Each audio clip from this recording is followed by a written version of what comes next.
Bwana Yesu asifiwe. Wapendwa watazamaji, ninawasalimu katika jina la Yesu Kristo, mwana wa Mungu aliye hai. Ningependa kusema nawe mtu wa Mungu, jinsi ya kuweka nadhiri na jinsi ya kuiondoa. Maisha ya watu wengi yameharibika kwa sababu ya nadhiri. Hawajui jinsi ya kuweka na pia hawajui jinsi ya kuiondoa. Nadhiri inawekwa katika njia tatu, na ndani ya hizi njia zote tatu pia inaondolewa katika wakati na majira yake. Naweza weka nadhiri ya moyoni ambayo wewe mwenyewe ndio unajua. Pengine unasema, Mungu akinisaidia nikipata kazi nitatoa sadaka fulani, ama nitanunua viti katika kanisa, ama nitachangia mchango katika nyumba ya Bwana.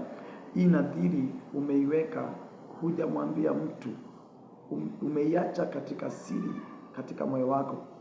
Nadhiri hii Mungu anaijua, licha kwamba hujamwambia mtu, imebaki katika moyo wako, ni siri. Nadhiri kama hii huwa inaondolewa wakati Mungu amekujibu katika siri, maana umeweka nadhiri hii katika siri. Njia ya pili ya nadhiri ni kuiweka mbele za watu ama katika kanisa.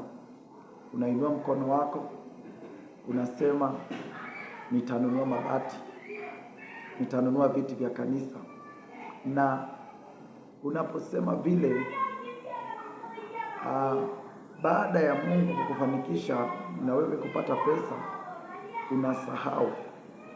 Haufanyi tena vile ulisema. Iko na madhara yake ambayo nitafundisha. Nadhiri ya tatu ni nadhiri ambayo mtu anaweka wakati yako katika shida, kama vile Hana. Kitabu cha Samueli 1, Samueli wa kwanza sura ya kwanza na ule mstari wa 10, ukisoma utaona Hana, baada ya Hana kuona kwa muda amekosa baraka za uzao, aliweka nadhiri. Nadhiri hii ni baina yake na Mungu. Nadhiri hii huwa mara mingi tunaiweka, nakuta mtu ni mgonjwa, anaweka nadhiri, anamwambia Mungu, utakaponiponya, hakika ile mbuzi yangu iko nyumbani, nitauza nilete sadaka. Unapata mtu anapokuwa hana kazi, anaweka nadhiri, anamwambia Mungu, utakaponipa kazi, hakika mshahara wa kwanza nitakuletea. Unapopata ule mshahara, unakosa kufanya vile ambavyo uliahidi Mungu. Ile kazi baadaye inakuja inaharibika. Nitafundisha baadaye. Unapata mtu ni mgonjwa, umeweka nadhiri, kamwambia Mungu, ukiniponya hakika nitakutumikia, nitarudi katika kanisa, nitakuwa mwimbaji, nitafanya uinjilisti. Mungu anakuponya. Wakati amekuponya, unakosa kurudi katika kanisa, na pia unakosa kumtumikia kama vile umemwahidi. Magonjwa yale yanarudi tena. Nitafundisha jambo hilo baadaye. Unapata mwanamke akifika wakati wake, pengine amebarikiwa, anataka kwenda kujifungua, anaweka nadhiri, akisema, Mungu ukinivusha, maana katika jambo la kujifungua ni jambo nzito sana.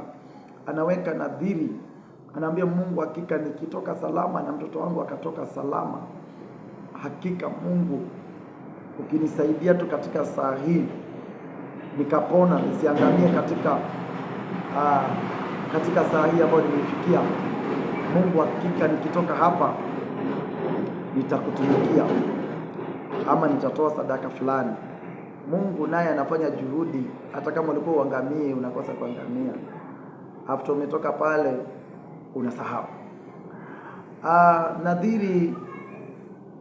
Nadhiri ni kitu cha kuwa makini. Jua jinsi unavyoweka na jinsi ambavyo utaiondoa. Kile ambacho unasema katika moyo wako, usipokitimiza, kinabadilika, kinakuwa dhambi kwako. Hasa kikipitisha masiku, ama kikipitisha miezi, ama kikipitisha miaka. Nadhiri ina majira. Inaweza kuwa nadhiri yako umeiweka utatoa baada ya mwezi mmoja. Kwa hivyo mwezi ukiisha, unapaswa kutoa ile nadhiri. Si unangoja mwaka umeisha. Wakati ule mwezi utaisha, inabadilikaga, inakosa kuitwa nadhiri, inaitwa ni deni. na wakati imebadilika ikawa ni deni, basi inabadilika tena inakuwa ni dhambi kwako. Nitasoma kile kitabu cha Kumbukumbu la Torati 23 na ule mstari wa 21, usikie vile maandiko inavyosema juu ya nadhiri ambayo mtu amekawia kuiondoa. Biblia inasema, utakapoweka nadhiri kwa Bwana Mungu wako, usiwe mlegevu katika kuiondoa, kwa kuwa Bwana Mungu wako hataacha kuitaka kwako, nayo hivi itakuwa dhambi kwako. Utakapoweka nadhiri kwa Bwana Mungu wako, usikawie katika kuiondoa, maana Mungu hataacha kuitaka kwako. Niposa nikasema inabadilika, inakuwa ni deni. Ukiona kitu ambacho unadaiwa, hautaacha kudaiwa, ni mpaka ile siku utalipa ile deni liondoke. Hataacha kuitaka kwako, na hivyo vile umekawia inabadilika, inakuwa dhambi kwako. Kwa hivyo hata kama ulikuwa na kibali mbele za Mungu na umetenda dhambi kwa kutokuondoa nadhiri ambayo umeiweka, basi Mungu anaacha kukusikia, Mungu anaacha kukujibu, Mungu anaacha kukuamini, kwa sababu tayari umemdanganya. Jua wakati na majira ya kuweka nadhiri, na jua wakati na majira ya kuiondoa. Mambo ya nadhiri yamefunga mpaka wachungaji wanaweka nadhiri pasipokuwa makini, na inafika wakati hawaiondoi. Nadhiri hii inabadilika, inakuwa dhambi. Hata kama ulikuwa na kibali mbele za Mungu, Mungu ulikuwa unamuita anaitika. Sasa kwa sababu umekuwa na dhambi ya nadhiri, umemdanganya Mungu, basi unakuwa Mungu anaondoa kile kibali. Huduma yako ilikuwa inaenda vizuri, ile huduma inaanza kutikisika, kwa sababu wewe umesema maneno ambayo haujaweza kuyatimiza, na Mungu hapendi mtu ambaye anaweka nadhiri asiondoe. Kwa hiyo ni ujue nafasi ya nadhiri na jinsi unaweka, na pia jinsi ambavyo utaiondoa. Usije ukasema kitu ambacho huwezi kukiondoa. Nadhiri inahitaji umakini, nadhiri inahitaji hekima. Sema kitu ambacho unajua nitakitoa, nina uhakika hiki nitakipata. Maana inafunga watumishi wa Mungu, imefunga washirika, imefunga viongozi wa kanisa, na wanapoteza kibali mbele za Bwana. Maana Mungu anasema itakuwa dhambi kwako. Yoyote ambaye ako na dhambi huwa amekosana na Mungu. Kwa hiyo usiweke nadhiri itakufanya uwe na dhambi mbele za Bwana. Bwana Yesu asifiwe. Mstari mwingine anasema, lakini ukijizuia usiweke nadhiri, haitakuwa dhambi kwako. Ukijizuia, nadhiri si kitu cha lazima. Mtu asikulazimishe kuweka nadhiri wakati ambao moyo wako unajua hautapata.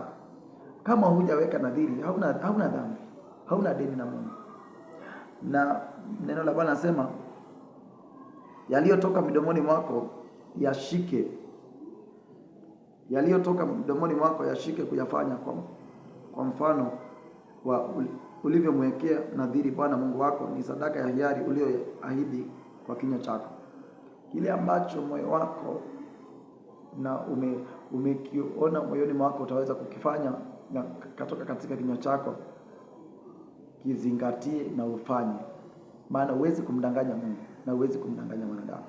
Kama ulisema kuna kitu ulipledge katika kanisa, ukasema utatoa, lazima utatoa, iwapo unataka kuiondoa dhambi mbele za Mungu wako. Na utakapoitoa, basi Mungu anarudi tena kuendelea pamoja na wewe, kuendelea kushika mkono, kuendelea kutia nguvu, na basi neema ya Mungu itakuwa juu ya maisha yako. Jambo la pili, nadhiri na madhara mengine. Unaona, madhara ya kwanza ya nadhiri, inabadilika inakuwa deni, na pia inabadilika inakuwa dhambi.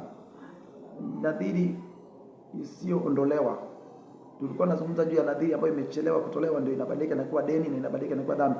Kuna jambo la pili, nadhiri isiyoondolewa kabisa. Nadhiri hii ambao haiondolewi, nadhiri hii inafanya Mungu